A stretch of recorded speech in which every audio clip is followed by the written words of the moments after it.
The Arizona Diamondbacks win 2 games in a row, and I get to turn this little beauty on.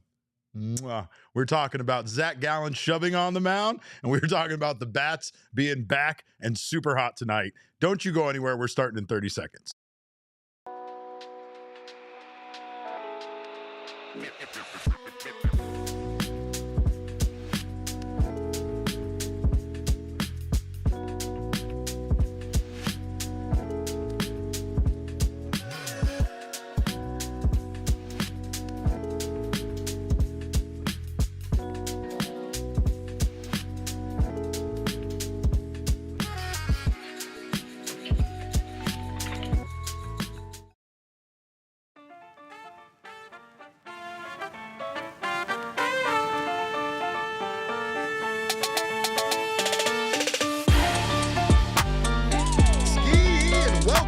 Another edition of the PHNX Diamondbacks podcast right here on PHNX. And I'll have you guys know that when I do that, my little feet come off the ground as I do it because I rock back my chair and I get so excited. That's because the Diamondbacks won a big game tonight over the San Francisco Giants by a score of 8-2. Welcome in. Glad to have you guys here. We got our guy Damon Dog, of course, on the ones and twos. He is the dog in all of us. Bark, bark to you all. This win was a huge win for the Arizona Diamondbacks. Of course, this show is brought to you by our friends at Bet365. Go download the Bet365 app right now and use our code of PHNX365 when you sign up. Got to follow some steps and you'll get yourself some bonus bets. And then go over to Game Time, get yourself tickets like this game tonight. Don't miss out on weekday baseball, especially when the Diamondbacks are as hot as they are. Use our code of PHNX, you'll get $20 off your first purchase over at Game Time. And now, of course, is a great time to come on out to the ballpark and cheer on the Snakes. There was a group of fans that were absolutely giving the business to San Francisco Giants starting pitcher Hayden Birdsong, and all they were doing was yelling his name at him all night long, and I loved it so much. Classic chirp. I was so into these guys. It was great to see. We need more people like that at this ballpark and not dudes like that guy that interfered in Monday's game, which we will talk about later, but I'm not going to name his name. He's not going to appear on this show. We're not going to give him a platform, and yes, I am going to put him on blast. But, of course, that's negative talk for later. For now, we have to talk about the Diamondbacks winning tonight's game by a score of 8-2. Just a thorough victory on all fronts, even with some sloppy defense, even with some mistakes made early. You felt the Diamondbacks really have a momentum shift just there due to a great defensive play by Alek Thomas to catcher James McCann, who has really done an excellent job in a short amount of time of adapting to this team. And honestly, just performing well and contributing to this team on both sides of the ball. Defensively, offensively, James McCann's been great.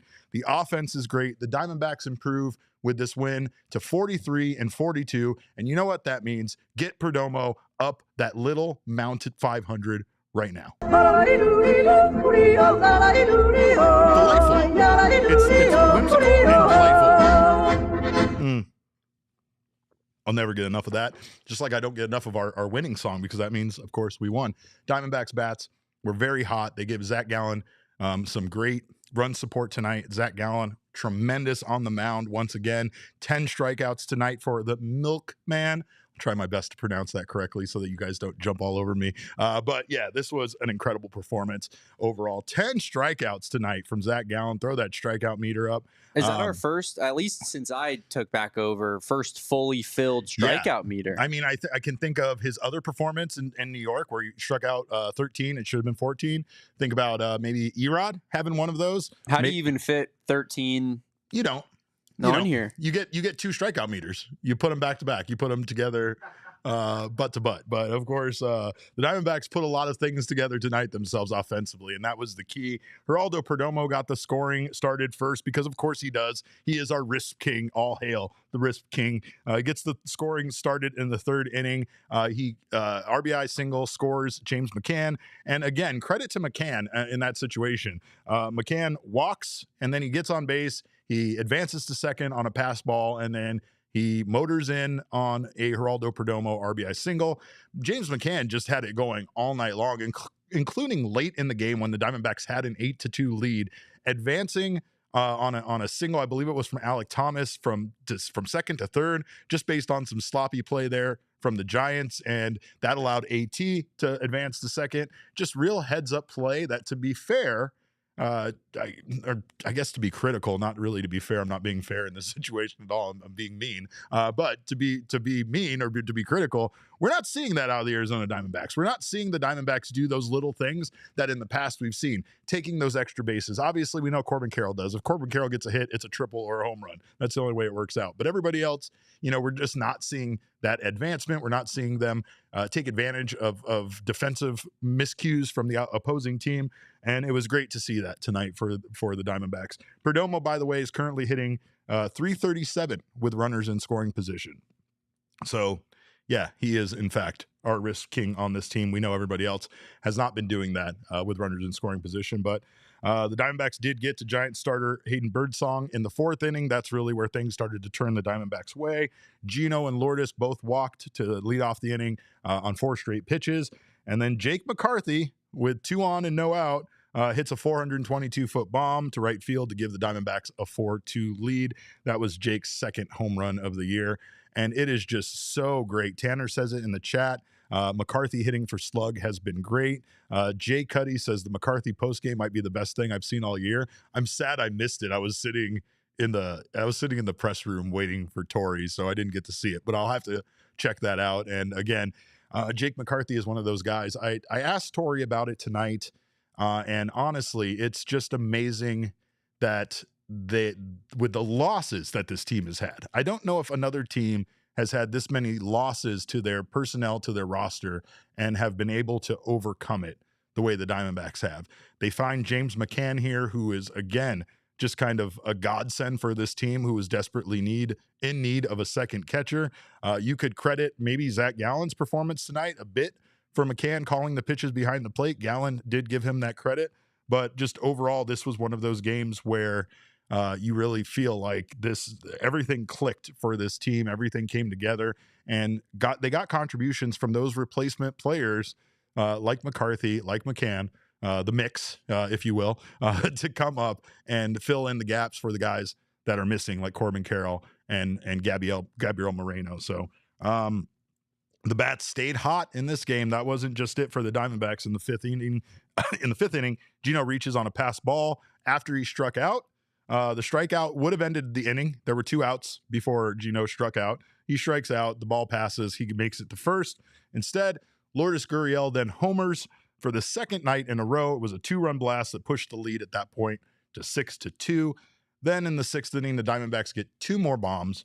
Randall Grichuk, a.k.a., as we call him around here, we Standal Grichuk. He hit a 453-foot shot to left center. And I thought, Damon, I was like, this has to be one of Grichuk's longest home runs ever. No, not the case. Apparently, Randall Grichuk has the longest home run, I believe, in Royals. Not as a Royal. He was a Cardinal at the time, but at the Royal Stadium, Kauffman Stadium history, he hit one 478 feet there, which is just a monster shot. But so is this one. Just a powerful man. He is. With dad strength. The dad strength makes him even stronger. I'm surprised this one didn't go 500 feet. By the way, MLB proceeded to say something about that this one got hit out to the desert. Can we explain to them that Jefferson is a street and that, like, outside of the windows of Chase Field isn't, cacti and rattlesnakes and, desert stones and whatnot. But anyway, Diamondbacks, again, got a lot of offense tonight. Grichuk and James McCann go back-to-back home runs there in the 6th inning, and they push the lead to 8-2, which is exactly what the score stands at. Jay Cuddy is calling him Randall the Vandal, and I kind of like that. And yes, Elise, we do Standal Randall. The defense was also pretty good, even though it wasn't great early. In the 2nd inning, one of the worst defensive plays I think I've seen this team make all year long. Just missing the cutoff man, having the ball just kind of roll in, allowing a runner to take third base because Gino showed no kind of, gumption to go try to get the ball and tag him. But after that, the defense did get much better for the Diamondbacks. In the 3rd inning, it felt like everything changed with a Rafael Devers, where Rafael Devers finally didn't strike out. He struck out 7 times in a row, including every at-bat in the series, up until the 3rd inning when he finally doubled with 2 outs. Wilmer Flores then singled with Devers on second. Devers tried to score at home plate, and Alec Thomas made one of the best goddamn throws I've seen an outfielder for the Diamondbacks make maybe ever. I don't know. This team isn't known for really making these kind of throws, and Alek Thomas just hit him with a laser at home plate. I think we do. If we have it yet, do we have Torrey talking about that yet, Damon? Man, you're putting me in a bad spot here, Derek. I'm so sorry. You're in the middle of doing it. I apologize, but I mean, you waited until the second I started doing it. Give me a second. He's multitasking. No. Things happen fast around here. My apologies on Derek, that, Damon. I think we're ready for it. If you want to hear Torey Lovullo talking about Alek Thomas's throw from center field. Here we go. Okay, yeah, that was a big play too as well. So, you're looking for defensive plays that help you win the 3-out, the half inning, and that one I felt like had they scored that run, it would have been a totally different scenario. And it was just a strike right to McCann. Did a great job of kind of corralling the ball and making a tag, but a lot went into it. AT closed on the ball and got rid of it in a hurry. And it was definitely a momentum changer, for sure. Those are the things that we do defensively that help us win games. It was a momentum shifter, and you could feel it in the stadium. You really did. You felt like if the Diamondbacks go down 3-0 at that point, that things kind of look bleak, and the Zac Gallen outing suddenly turns into yet another Zac Gallen outing where, yeah, he struck out some guys. Yeah, he gave them some length, but ultimately he allowed 3, 4, 5 runs and didn't give the team a real good chance to win. Instead, that run gets gunned down at home plate. The Diamondbacks keep it 2-0. They immediately score another run in the following inning, and then shortly after they take the lead on Jake McCarthy's 3-run home run. But the defense, again, got to give a lot of credit to Alek Thomas for that play. That play single-handedly felt like it changed this game. Jake McCarthy also made a great snag in the 4th inning to kind of rob a line out there of Dominic Smith. So you really saw defensively this team just start to click once that play on Devers had been made at home plate. But you may have had a bad night or a bad day, but at least you didn't have as bad of a day as Patrick Bailey did behind the home plate for the Giants tonight. Your day could not have been worse than Patrick Bailey's behind home plate for the Giants. His pass balls led to 3-run scoring for the Diamondbacks. And again, you might say 3 runs in an 8-2 game. Yeah, the Diamondbacks still win 5-2. However, I feel like these were as important in changing the momentum as that defensive play that Alek Thomas made there. McCann advanced, like I said earlier, to scoring position and then scores on a Geraldo Perdomo RBI single, which he wouldn't have scored if he wouldn't have been able to advance on that pass ball. And then Gino, again, strikes out in the 5th inning. Instead of that being the final out of the inning and ending the 5th, Gino makes it to first. Lourdes hits a 2-run bomb, and the Diamondbacks lead goes up to 6-2. So, Derek, I need to go back to something here for a second. How could our guy Patrick Bailey possibly have had 3 pass balls tonight? Giants fans told me he was better than Gabby. I don't know. I mean, he has an average under 200. Yeah. He can't keep the ball from going past him. He can't throw out runners, really. What are we doing with this guy? I feel like in a weird way, Gabby's somewhat, and I don't want to say lack of development because I think that's a little strong, but his lack of maybe being like a trampoline to being a star type of player has not happened. And that has caused me to not be able to get off enough Patrick Bailey tweets on Twitter. And I just think that that's something that we should all be sad about because there's something there. Like we could be making fun of Giants fans forever. I know you could for sure. Yeah. I know you have it in you for sure. Marino in the chat says when Gabby is back, Herrera goes, right? I don't know. I don't know the answer to that. I hope so. I want to say that they're so loyal to their guys, man, and they love Jose Herrera. Well, and Torrey said that pregame tonight, right? Torrey talked about how loyal he is to his guys because he said at the end of the day, he's not the one that makes the decisions about who is on the roster and who isn't on the roster. So Torrey is loyal to his guys until they're not on his roster anymore, and he's still loyal to them even when they're in Reno or elsewhere. But Torrey believes, and he said this, I believe in them until they are not on the roster any longer. And I'm sure he still believes in them after that. But the point being is that, like, Torey's job, which is a difficult one at times when players aren't doing their jobs, is to believe in all of these guys. And that's the reason why I understand how frustrated people can get with his managing, but I also understand that Torey has a limited set of tools available to him so that he can utilize them. And again, with the bullpen specifically, the thing that really sucks is what we saw at one point during the season is that Torey kind of bunched his best bullpen arms up in one group and then had the other guys that were available when those guys had been used too much. And then he tried to like split it up and kind of have it be a little bit more balanced. And that's honestly, the other guys is a perfect analogy, Derek, because it's just as if The Rock and Sam Jackson are, you know, the cops of the city that are going through saving the New York City, and then they aim for the bushes. And who are our guys that aim for the bushes? Who's our Danson and Highsmith? Oh, AJ Puck and Justin Martinez. They aim for the bushes. They're then dead now. they laid splat dead on the floor, and now we're left with the other guys, and it's Shelby Miller and Kyle Backus. Oh my God. Can they save the day? I have so much meme photoshopping to do with just that little bit you gave me. I'm going to be so busy tomorrow. You gave me so much work to do tomorrow. Damon, I hate you. All right. Notable performances here by the Diamondbacks. Perdomo, 2 for 5 tonight with that RBI, got the scoring going. Gino Suarez, he had 2 runs scored, and he was on base. He had a walk, and then he also got on base, even though he struck out. Let's see. Lourdes Gurriel Jr. was 1 for 3 tonight with that home run. He had 2 RBI. Randall Grichuk, 2 for 4. He had that solo home run as well. And then James McCann, 1 for 2 tonight, 2 runs scored, 2 walks, finds a way to get on base, finds a way to score runs. This was just a great performance overall from this team, offensively especially.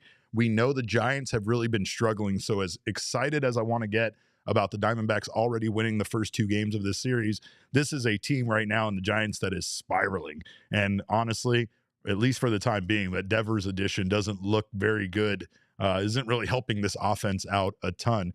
Willie Adames, who's been struggling, he had a home run tonight, a solo home run off of Zac Gallen. And in fact, that was Gallen's only earned run allowed tonight. But we are going to talk about Zac and the incredible evening he had on the other side of this break. So don't you guys go anywhere. You're watching the PHNX Diamondback Show.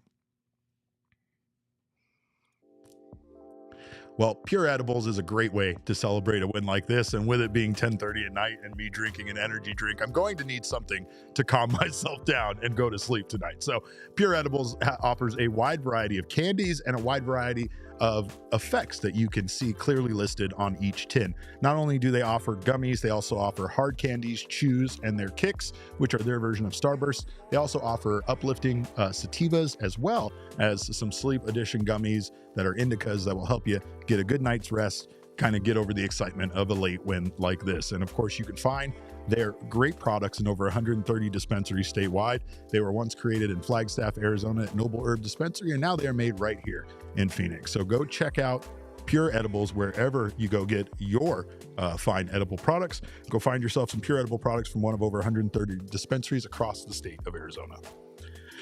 And of course, July is the time to celebrate the red, white, and blue. That's why I'm wearing this wonderful Ron Swanson shirt. But you got to be smart and be safe when you are enjoying the festivities. You also have to be smart about your energy use, because with it being so hot right here in Arizona, you know you got to keep up to date on all of your energy consumption, and more than 50% of your energy, of course, comes from cooling your home. So right now you can check out the smart thermostat options that APS have over at their marketplace. For APS customers, you may be eligible to get a smart thermostat as low as $0 right now. A smart thermostat makes it easy if you're away to adjust your thermostat. You can do it from your smartphone or device.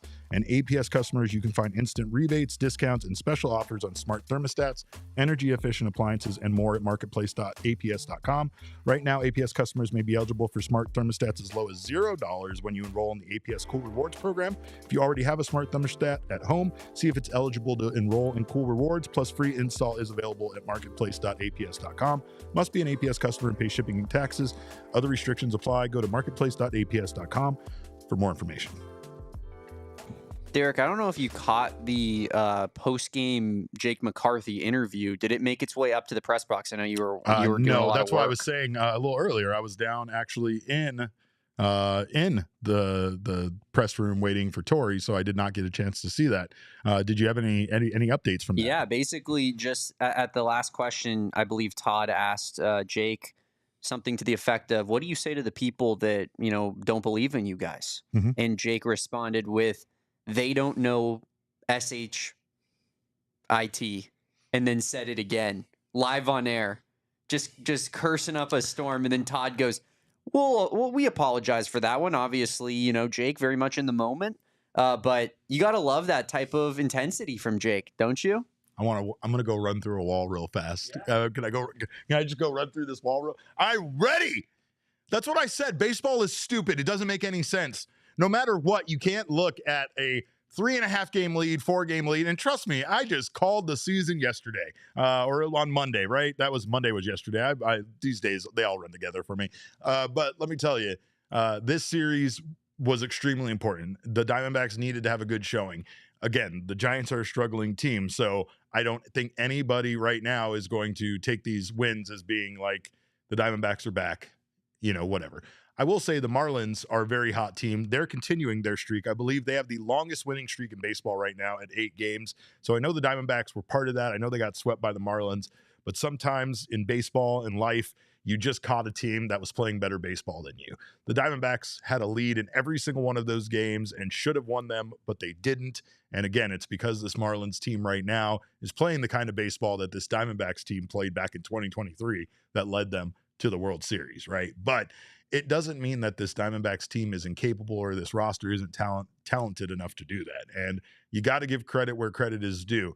There is no more depth. There's no more organizational depth, but the organizational depth that Mike Hazen stacked for this team, as Torrey talked about tonight, multiple layers here, allows this team to still be competitive despite all of the losses to personnel that they've experienced. I don't know what's going to happen. I mean, Mike Hazen was just on a podcast today talking about still wanting to be buyers, and I don't know how much the team has to do in order to get that reinforced. But I will say, based on the losses that we've seen this year, based on the situational baseball that we've experienced, you can't help but feel like if the Diamondbacks were able to add some pieces to their bullpen that you could count on, that would solidify this bullpen and just bring some consistency here, that this team couldn't go on a run. And that run could involve a playoff run. It could involve them getting hot at the right time and going on a run in the playoffs. I don't know, though. And I mean, I'm really glad I'm not in Mike Hazen's shoes right now, because this is a very difficult decision. And it's literally a fork in the road for the Diamondbacks as an organization, it feels like, right? Like, you can play hard, you can try to compete this year. And deep down inside, I think we all feel like they have most of the pieces it takes to be a contender. At least when you look at what this offense has been able to do this year, it's hard to say that this team isn't a contender offensively. They're right up there with the Dodgers and the Cubs and the Yankees as one of the best offenses in baseball. And tonight just kind of re-emphasized that, right? But really what it's about is pitching, and really what it's about is Zac Gallen. And Zac Gallen tonight looked like the Zac Gallen that we know, that we love, that we want to see on the mound every 5 days, quite frankly. And it seemed like it wasn't going to be that, right? Early on, it seemed like it was going to be another rough outing for Zac at Chase Field. Oh, the takes were flying early on Zac. Well, it's that second inning, right? After allowing only one hit. Team. Yeah, get him off my team. I want him traded. He's not going to get traded because he has no trade value. Gallen gives up a solo home run in the second inning to Willing Adames with 1 out. And then, of course, he gives up a double to Daniel Johnson, who goes on to score on a Patrick Bailey ground out in the most egregious defensive situation I think I've seen from this team earlier. I talked about it earlier. But after that, especially after that play by Alek Thomas and the wonderful tag by James McCann, Gallen really did an excellent job of locking it down. He it's like that defensive play rejuvenated him. And we've seen it go the other way, where the Diamondbacks make a miscue defensively and you just see the air kind of let out of Gallen's balloon. You know what I mean? Like, he just kind of, you can see in his body language, you can see in his demeanor and his facial expressions that he is so disappointed that his teammates did not do a better job of getting that ball just now. And now I have to throw more pitches. And now, like, you can almost see Zac have the same attitude we have as fans. Like, oh crap, here we go. This is where things are going to turn. And like Zac looks like that at times when things don't go his way behind him. But I mean, it's frustration, and it's been a frustrating season. But after that, again, Gallen sat down. I believe it was the next 6 batters in order, including striking out the side in the 5th inning. And at that point, it just looked like Gallen was unstoppable. His fastball velo was up and his knuckle curve velo was down. So it kind of felt like maybe that combination of his, of his 2 best pitches kind of being a little bit more opposite, maybe that change of speed, maybe that change of velo a little bit for the knuckle curve slowing down. Maybe that helped with his fastball, because Zac Gallen was getting a lot of swing and miss tonight. We have a image of his pitch chart, and what you'll see here is Zac mostly kept up to that fastball high in the zone and the knuckle curve down low. The knuckle curve is the purple dots you see on your screen. The red dots are the forcing fastball. I mean, Zac referenced, kind of some of his other secondary stuff not really working tonight, his cutter, his slider, that kind of stuff. But overall, I think Zac just did a tremendous job here of kind of changing speeds on pitchers and relying on those 2 pitches. But obviously, it was his four-seam fastball. His four-seam fastball was just up a tick. It maxed out at 95 miles an hour, was averaging at what it's averaged all year long. It was his exact average for the season at 93.2 miles per hour. He just hit a max velo a little bit higher, but he got 16 whiffs. 8 of those were on his knuckle curve, 5 were on his fastball, and really that was where his bread and butter was tonight. And I know we have more from the clubhouse. Damon, what do we got? Yeah, we got Tori Lavolo on Zac Gallen's performance tonight. Yeah, let's hear from Tori on what he thought about his ace. I worry less when I see somebody prepare the way he does. I worry less when I see everybody that, or him specifically, and then everybody around him has a I care a lot attitude. We got to have an I care a lot attitude when we walk into this clubhouse. And he is very engaged and frustrated by the idea that he hasn't gone out there and had typical Zac outings as consistently as he has. So I wasn't worried, because I felt strongly with his work ethic, dedication, and the perfectionist mentality that he was going to figure this out. I'm glad that it happened tonight, and I want it to continue. I think he gets on a roll as good as anybody, and the sky's the limit with him. But I worry less also because he's been really good, and he knows what it takes to be good and go out there and not get carried away with 1 good inning or 2 good innings. He wants to have a good outing and build on top of one another. So I'm concerned, clearly, because I care about the players. I always want to see them be successful, but Zac's going to be fine. Today was a great day for him. Obviously, you want to see Zac put together multiple starts in order for you to really just feel better about him, right? 1 start against a struggling Giants offense, which has been very bad lately, is not enough for people to completely believe in Zac Gallen once again. I believe one of the comments in our chat, Dom Smith, I believe it was, said that he was ready to still trade, or not, excuse me, not him, Knights, there we go, Knights 23, you passed it, said, I still say we trade him for the little value he has. Well, Knights 23, as I discussed yesterday, I will ask you, who do you have pitch on your 5th day if Zac Gallen isn't on the roster? And after you saw him pitch the way he did tonight, do you really feel like getting rid of him for nothing? Saying that the little value he has? I don't believe if the Diamondbacks traded Zac Gallen, even if he didn't turn things around, that Zac Gallen would be a pitcher that you get nothing for. There are far too many people that believe in Zac Gallen, and Zac Gallen needs to learn, I think, to believe in himself just a little bit. In fact, one of the things James McCann said tonight in the clubhouse really resonated with me for Zac. Damon, I believe we have it. It's James McCann talking about Zac, what he said to him and how he feels about Zac as a pitcher. I've had to stand in the box and face him as a hitter, and it's not a fun at bat. So, one of the things that I'm trying to get across to him is just because the first half maybe hasn't gone the way that the other 5 years of his career has. Hitters aren't racing the bat right. He's still got good stuff, and he's not a fun at bat. I'm starting to fall in love with James McCann. I really am.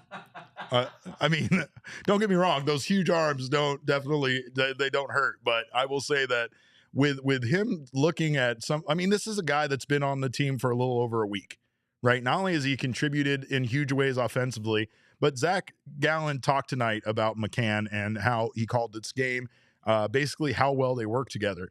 I think that's impressive. I mean, McCann talked about, obviously giving Corbin Burns a call and getting the lowdown on the pitching staff. I'm sure that helped, especially considering, Damon, that they could talk to each other freely, right? Corbin Burns doesn't have to worry with someone like James McCann that's a friend and now a teammate about holding back on what he's saying. So he can really just air his true feelings about guys that he hasn't known for very long, but has had a chance to observe. Corbin Burns knows a lot about the game of baseball. I'm sure that a lot of what he relayed to James McCann was very useful. And now we're seeing McCann be able to call some really good games. And, again, tonight, him and Zac Gallen just worked extremely well. We have more here from Gallen on his relationship with McCann and the game that he called tonight behind the plate.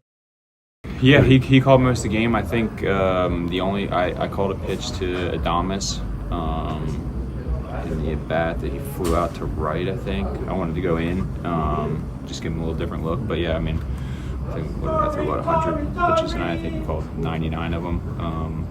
Yeah, I don't remember shaking off. If I did a couple times, but nothing crazy. Is that typical? Like, or have you been calling maybe a little higher percentage with some of the other catchers? No, not necessarily. I think it's kind of been a little bit of a back and forth. I feel like when I'm at my best, the catchers and I are on the same page for the most part. So having to not necessarily, call pitches for me. In a perfect world, I call maybe 10 a game on something that I'm seeing or feeling. But for the most part, I like to trust what they're seeing back there, how everything's moving, how they, feel that hitters are interacting, where they are in the box, what they're, it's hard for me to tell 60 feet away. It's a little bit easier for the guy standing 18 inches from him. I mean, Zach, again, even his, it's so weird to say this. I probably should keep this one to myself, but even his post-game conference felt more confident, right? Like everything about Zach felt just a little bit more like the Zach that we've come to know. And I think sometimes when Zach is asked after a game about like what's going on, he doesn't necessarily know, but he does do an excellent job at going back and watching footage and doing things to find out what he's doing wrong. He was asked tonight a little bit. I don't think we have this clip, but he was asked about, what he's been doing differently. And again, it's, he wants to keep it to himself for the most part. But again, I think some of the little things that he's been doing incorrectly and maybe having his pitches, we talked about his knuckle curve and his fastball kind of landing in a similar spot and not having too much of a difference to them. There's things like that I feel like he maybe has worked on. I think McCann called a great game behind the plate. I think it was just a combination of plenty of factors in this particular one. But again, 10 strikeouts tonight for Zach. He went 7 innings, gave up 5 hits, 2 runs, 1 of them earned, no walks, and again, those 10 Ks. So great job tonight by Zac Gallen and great job overall by this team. Torrey had some more to say. I don't think we played this one yet, Damon. I'm getting old, but I talked to Torrey about the guys like McCann stepping up, guys like Ryan Nelson, guys like Jake McCarthy. Again, their depth is gone. The Diamondbacks don't have depth, but yet they still have found themselves in a position after losing as many players as they've lost to injury this season, still competing here, still making you believe that this team could go on a run and at least be in the hunt for one of these wild card spots as the postseason comes along. And again, here was what Torrey had to say about the depth stepping up. This was clearly a day that was built around Zac Gallen and what he did and the way he set the tone for us. He got very stubborn after a couple of runs in the second there. I know we misplayed a ball that led to the extra run, but from that point forward, it was aggressive stuff in the zone. He got into a really good rhythm with McCann, and it seemed like there was a lot of swing and miss with not only the fastball in the zone, but some secondary stuff. So I think he did a great job of challenging hitters and just getting better as the night went on. Offensively, clearly the biggest blow was the McCarthy 3-run home run. After we built an inning, had a couple runners on base, potentially in a bunt situation, and there was no bunt thought for me. I don't think there was any bunt thought for him, but he stood up there and he squared up a baseball and helped us take the lead. But the Grichuk, Gurriel, and McCann swings were also had a huge impact on this game. But I was just proud of the way the guys just stood up there, held their ground, focused, and got the job done, all behind Zac and what he did. That was Torey on Zac and the overall performance tonight from the team. Here's Torey talking about those players that have stepped up in the absence of the injured guys. This was clearly, I think, like I said, we're excited about that depth that's coming up. Jake is a good baseball player. He got into a little bit of a rut, and for the first 55, 60 at bats, it was a challenge for him. But he's coming out the other side. He's a mentally tough player, and I'm glad he's up here doing what he's doing. But the James McCann pickup was a great pickup. That's what we're doing here. I think our front office is always in search of a player that could step in here in the absence of somebody that's hurt and help us. And it was a good pickup. When I'm watching him go out there and do the things that I just mentioned and have the at-bats that he's having, this was a very strong pickup. So we're built for these tough moments. I think we're 2 or 3 layers into it, though, a little deeper than we have been in years past. But I think we're holding our ground. I'm proud of our guys. I agree, and I'm proud of them too. And I know that this season has been extremely disappointing for everybody in that clubhouse. I know that the guys that are injured definitely wish they weren't. I know that it's easy to want to place blame on everybody, and everybody has had. I mean, I saw tonight on Twitter my guy Jack Summers arguing with people about the medical staff being at fault. Like, there are so many things here that are outrageous when it comes to trying to place blame for this season, right? But Speaking of it, it's all please explain why you put Naylor in the line. Well, I'll explain that to you, Killer X. That's because Josh Naylor was cleared by the medical staff, but Torey Lovullo didn't want to further any potential injuries for Josh Naylor and lose him for a significant amount of time. So as he explained pregame, Torey's philosophy or his way of approaching this is to get the clearance from Josh Naylor or get the clearance from the medical staff and then check in with Josh to see how he was feeling. I was present right in front of them for that conversation, and Josh Naylor expressed to Torey that he was still experiencing that stiffness in his neck after taking some swings and after taking some grounders. So Torey decided not to aggravate it or make it go any further and scratched him from the lineup. He also said here after the game that he plans on doing the exact same thing tomorrow, and if for some reason Naylor also experiences that stiffness, we'll see something similar. Here's what Torey had to say about Josh Naylor and pulling him from the lineup. Yeah, I think, like I said, we're excited about that depth that's coming up. Jake is a good baseball player. He got into a little bit of a rut, and Naylor was just not comfortable through the course of his entire swing. It's getting very close. I'm going to send out the lineup, and I'll let you know that he's most likely going to be in it tomorrow. I feel much better about today than I did last night when I was thinking he could play today. But it's just that final movement and the head turn as he's locking into the pitcher and starting his swing. It just wasn't right for him. So we're going to make sure it's right before we put him in there. But this is nothing that's going to hinder him. I think as soon as he gets back on the field, you're going to see him going full tilt again. I want an explanation, or I want an answer. I want there to be somebody to blame all of these injuries on. Trust me, I want that. I love that. I love confrontation. I love blaming a guy. There's a lot of things that I've thought about. There's a lot of things I haven't expressed on this show because, again, I feel like it's a bit reckless to just throw out things about coaches and players and medical staff and things like that. What I will say is that overall the Diamondbacks were pretty lucky, believe it or not, in their past with stints on with Tommy John surgery and major losses like they've experienced. This was just the year that it really has caught up with them. And again, it's kind of similar to a lot of things with the Diamondbacks, right? They're not the same team that we've seen in the past, so we don't know how to deal with this. And when you have new coaches come in, the way that Sean Larkin and Brian Kaplan have come in, you find it easy when the things that used to work aren't working anymore to blame it on those guys. Sean Larkin gets the blame for how poorly the defense has been playing, for some of the mistakes on the base path the Diamondbacks have been making. Obviously, Kaplan gets a lot of the blame for the injuries to the starting pitchers and the struggles that guys like Zac Gallen and Brandon Pfaadt have been experiencing. I can't sit here and confidently tell you that it's not those coaches' fault, but I also cannot sit here and confidently blame the Diamondbacks' struggles or especially the injuries on anybody, but just bad luck in the way that sports sometimes goes. I mean, we just saw an NBA playoff situation where the best players in the NBA, all of them had anybody that had the number 0 on their chest experience a ruptured Achilles, right? Isn't that the way it went? So it's like sometimes sports are awful. Sometimes you can't really explain the coincidences there. You can't explain things happening to a team like what has happened to the Diamondbacks this year with injuries.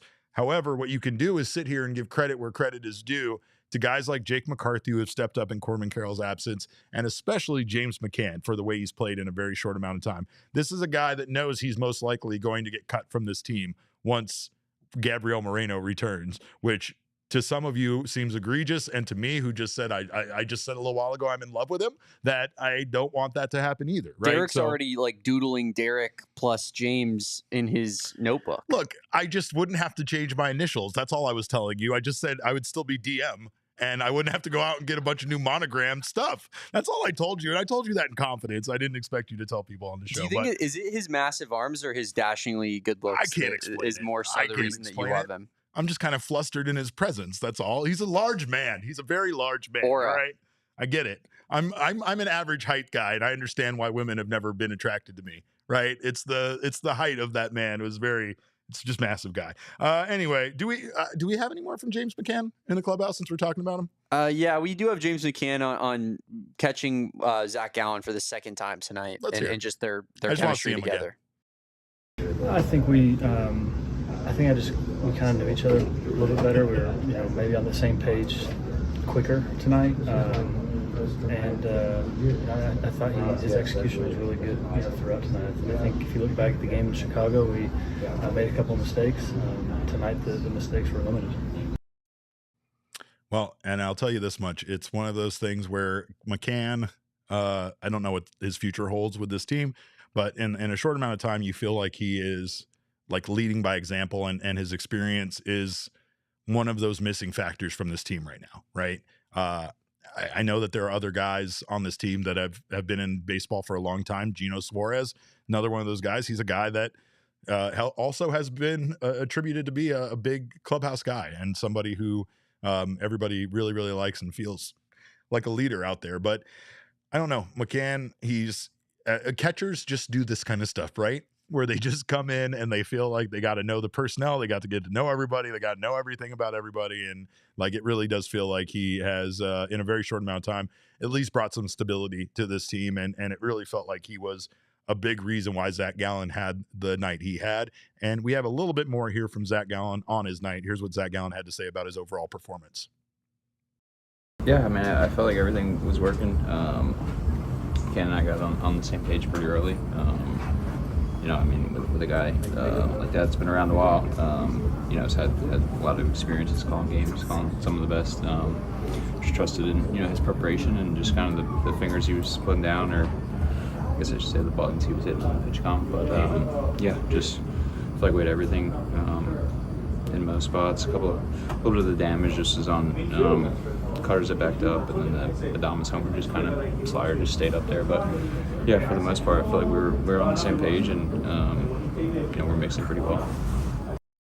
And I actually, for once, I actually agree with Killer Rex, which is that's not good. That's never good when me and Killer Rex are agreeing. But Killer Rex says one good start. Wow. I'm not doing the wow thing. That's unnecessary. But he says, do it for 3 starts in a row. Then I'll be impressed. I agree with that. I do think that, again, this is a struggling Giants team. So pump the brakes just a little bit on Zac Gallen getting 10 strikeouts and having a 7-inning outing. It's a good outing, and you would like to see him put together 2 or 3 more, especially with how badly he struggled in the month of June. And honestly, the entire first half. And Zac Gallen knows he struggled in the first half.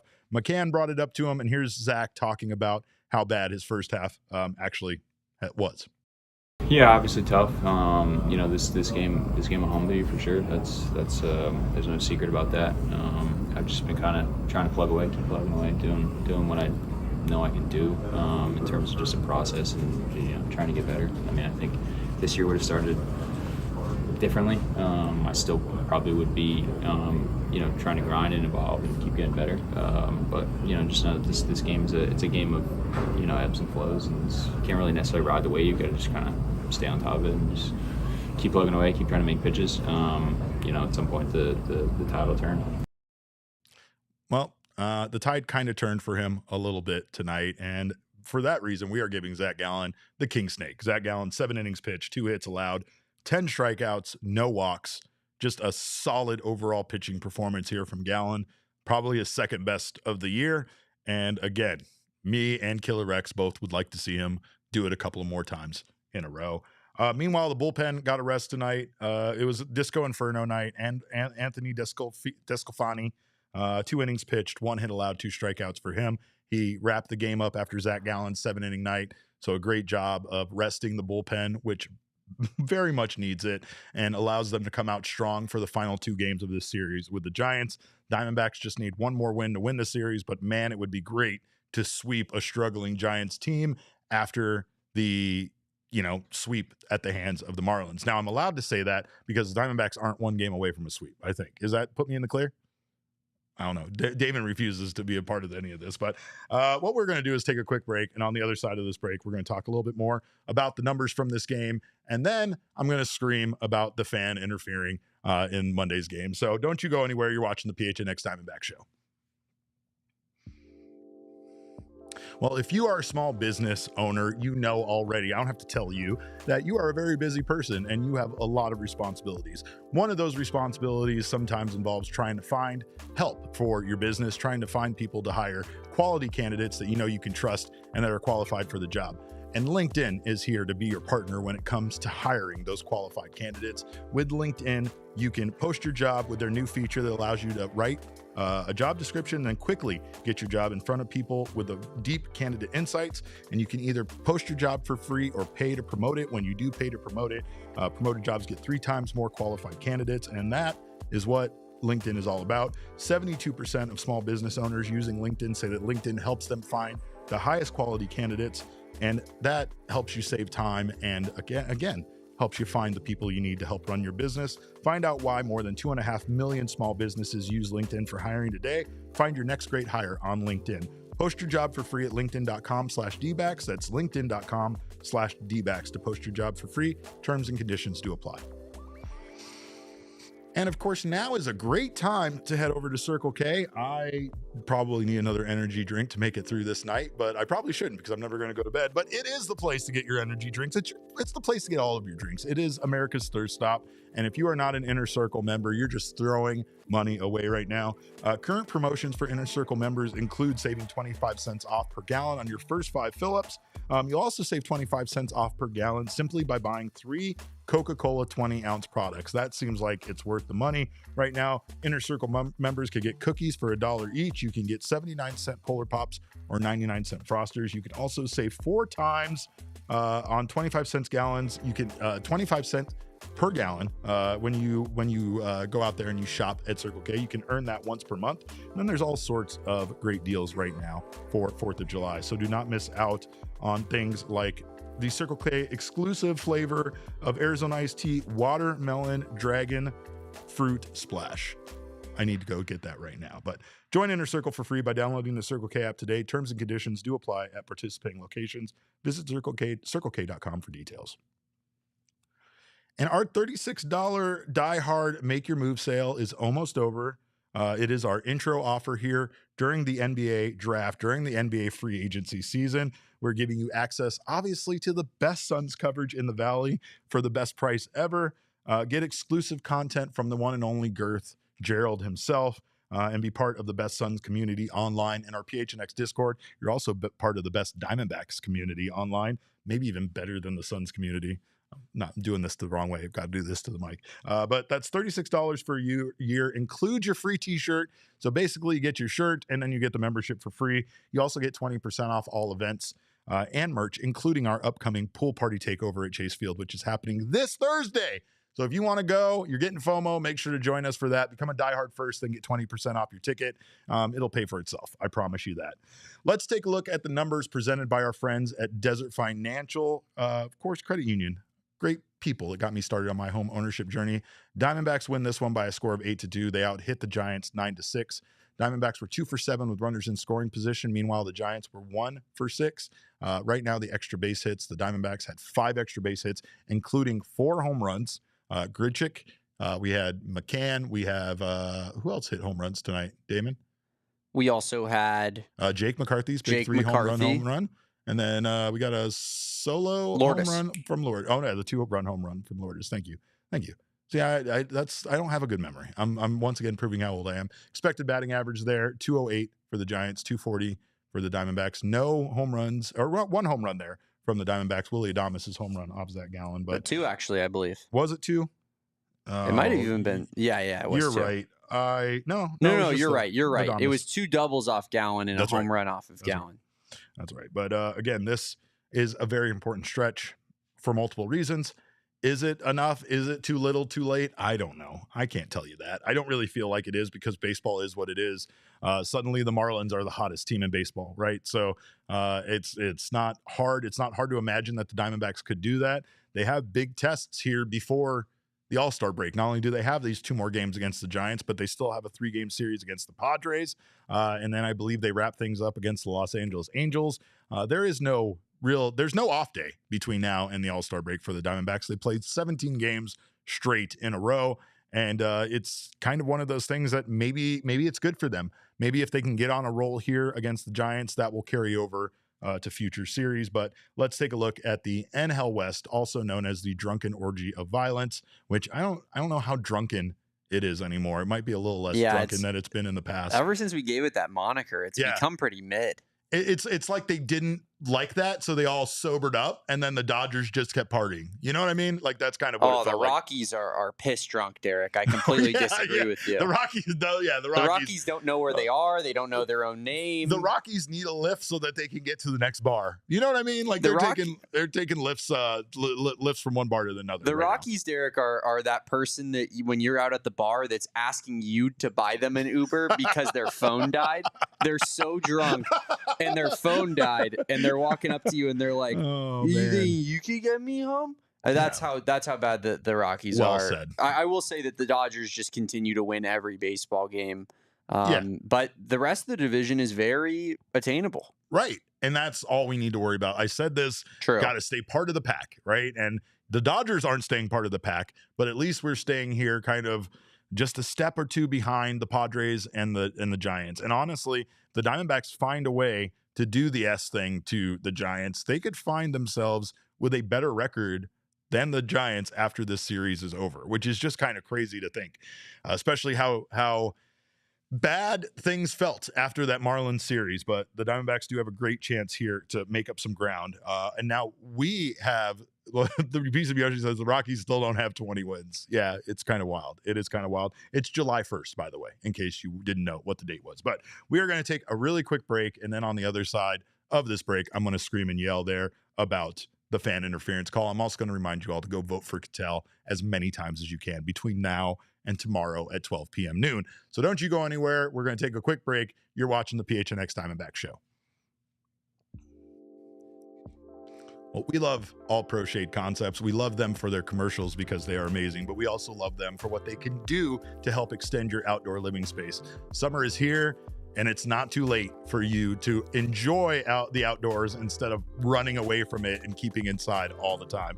Let our friends at All Pro Shade Concepts come out, extend your living space with a motorized awning. They have some wonderful colors and, of course, options to choose from that are very, very stylish, very modern. They'll work with your HOA for approvals. They have roll-down patio shades that can block the sun and keep your patio up to 20 degrees cooler. It also blocks out 95% of those harmful UV rays. You can put those roll-down shades in your home as well. That stuff looks slick. Just ask Espo. But they are a most trusted local shade company, voted #1 by Ranking Arizona for patio shades in 2024.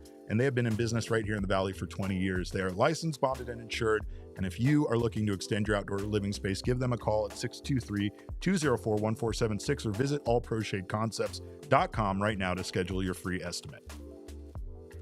And I just had a question. Yesterday, I posted the picture of me and Enzo for a little, realest guy in the room, how you doing action over on Twitter, right? Someone saw me wearing one of my wonderful Arizona hats from Branded Bills and needed to know where to get it. And I had no problem letting them know, because Branded Bills make some of the best gear that you can find. Not only are their hats stretchy and comfortable and light, but they offer some great logos. Not only do they partner with U of A and ASU, they have some Suns logos. They also have some wonderful state of Arizona designs as well. If you are looking to have your brand stand apart from the crowd, look to Branded Bills. They can help you with your own custom apparel. And let me tell you, their stuff is slick. You can start your order and their dedicated team will help you create the exact custom apparel you need.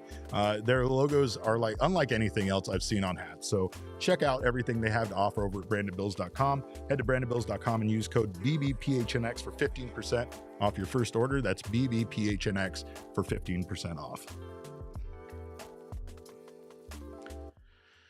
Oh, Damon, I don't know what people are doing here when it comes to the fan interference the other night. But from what I've seen, this gentleman has gotten way too much press. I am not going to use his name, even though I know what it is. Nor am I going to tell you where to go find the interviews that featured him. What I will say is, as many of you know, on Monday night, a fan interfered with a ball.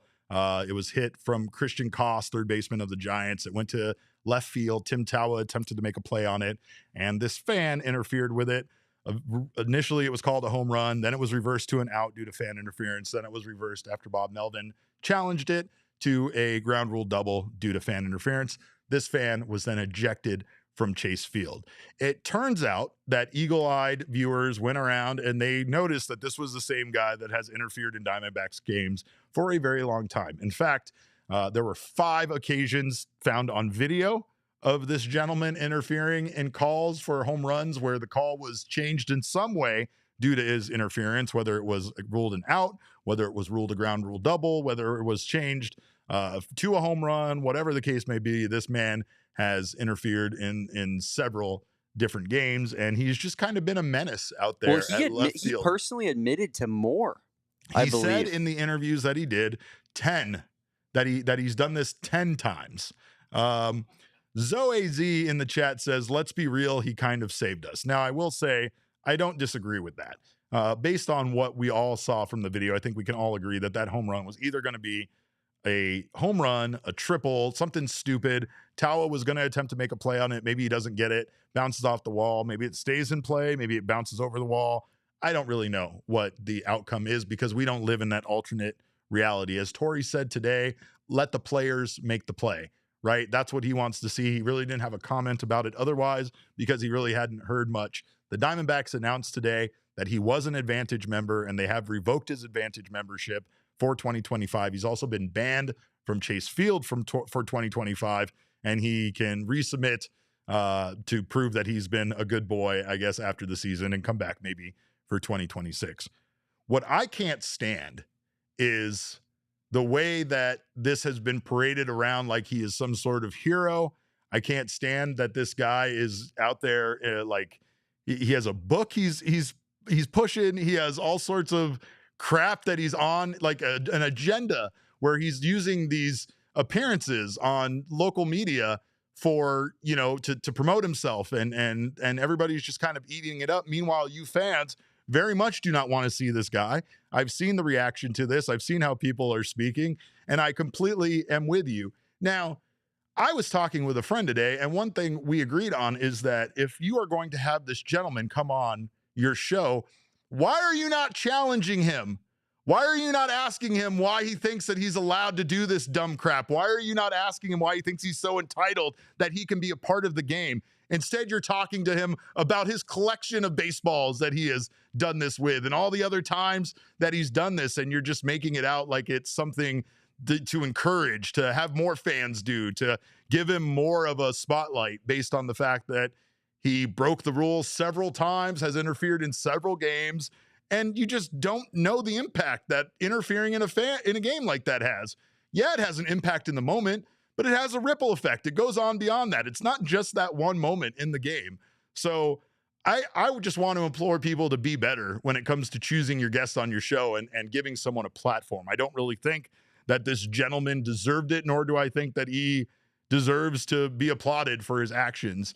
Again, I said this on our short today, but come see the show. Don't be the show. It's that simple. Come see the show. Don't be the show. You're not part of the goddamn game. Derek, some people were saying that Jake McCarthy should maybe inspire this podcast a little bit, and just is it the cursing? With the cursing, yeah. Is it the cursing? Because in typical old PHNX Dbacks, vintage PHNX Dbacks, if you will, we would have just let it loose on this guy. Do you want to go ahead and just let it loose on this guy right now? Damon, you want to mute me? Yeah. Oh, let's.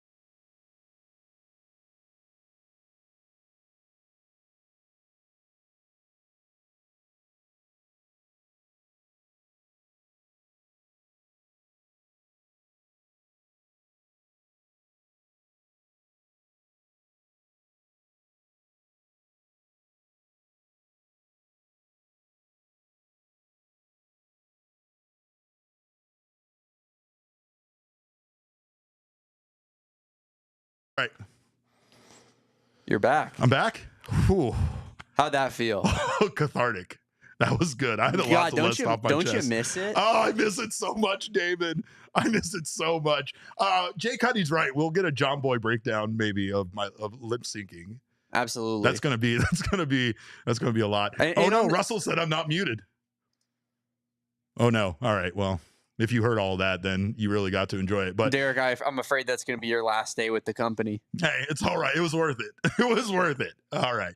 Well, we appreciate you guys. I do want to say that in the spirit of Jake right now, Derek, last King Snake, you were elated at the sight of Jake McCarthy jumping for joy.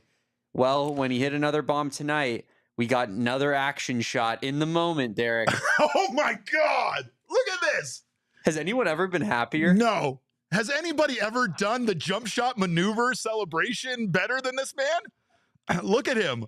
The flow is flowing. He's got the full extension. Looks like the Jordan logo. That's from the logo. That is from the logo. Oh, God. That's great stuff. Appreciate you guys. Thank you guys so much for joining us. I'm sure we're over our time. I'm sure Jacob's going to yell at me, but oh well, we'll whatever. But it's late. Thank you guys for being here. We love you guys. We appreciate your time. We thank you so much for your comments. Of course, make sure to follow us on Twitter. I am at cap_caveman with a K. Damon, as always, is at Damon Dog with a DAWG. And we are all Damon's dogs. Bark, bark. Our show is at PHNX_Dbacks, but all roads, as always, lead to at PHNX_sports on Twitter, Instagram, and Facebook.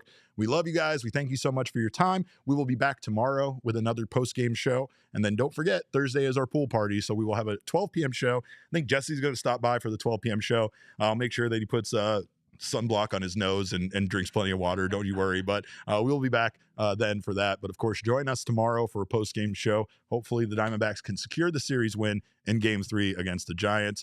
Oh, we have a bunch of super chats that I completely ignored. Was here tonight. We're in overtime, right? We're just already in overtime. You want to throw the logo up there just to make it for official? Yeah, we're in overtime. I know you guys aren't watching on GoPHNX.com anymore or on your favorite app anymore. We're gone off of there, but still, whatever. If you're still seeing this, come on over to GoPHNX.com. We're going to keep the party going. BCSC, is he talking ball or is he talking about? We're talking about hitting that. Yeah. And we're talking about hitting that sensually, baby, when it comes to Jake and Alec. $2 comes back in with I knew the tongue would fix Zac Gallen. Hawk Tua. All right. Next one, Jake getting that cake decimated tonight by me. Wowza. And then we'll finish it off with damn Jake is bubbled up there on the final Jake picture. Big body Jake McCarthy doing the jump shot. Yep. Johnny Walker, $5. Go Dbacks. Been a minute. Friend from elementary school. It's been a minute. Yeah, I haven't seen him in a long time. Yeah, I forgot about your friend since 9 years old. Yeah. Johnny. But and then PC Yoshi rounding us out.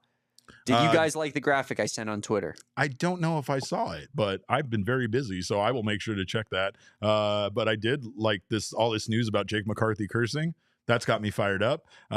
James McCann has me fired up. And Zac Gallen with 10 strikeouts, that definitely fires me up. But Johnny Walker, I missed you too. Great stuff. Becca in the chat says, I usually don't chat, but the game was so amazing tonight. Glad Jesse didn't jinx things. Joking. Hey, thank you, Becca. And yeah, that's the reason why we wouldn't have Jesse on the show, because if he would have, they would have found some way to collapse in an 8-2 victory. But we appreciate you. Thank you for your comment. And please comment more. We love when you guys comment. We love to chat with you guys. I sit here and do this show, and Damon does his best to try to get videos ready for me before I throw to him and make a complete ass out of myself. But again, we appreciate your comments. Love chatting with you guys. Appreciate you guys. We'll be back tomorrow again, like I said, with another post-game show. So join us after tomorrow's game. Hopefully we'll be celebrating another Diamondbacks win. But until then, I want you guys to all have a wonderful evening. We appreciate you guys so much. We will see you tomorrow. Until then, have a wonderful evening. Make sure you guys all take care of yourselves. Have a good night. Try to get some rest. And remember, kids, baseball is fun, but it is so much more fun when James McCann is catching behind home plate. We all silly like the mayor.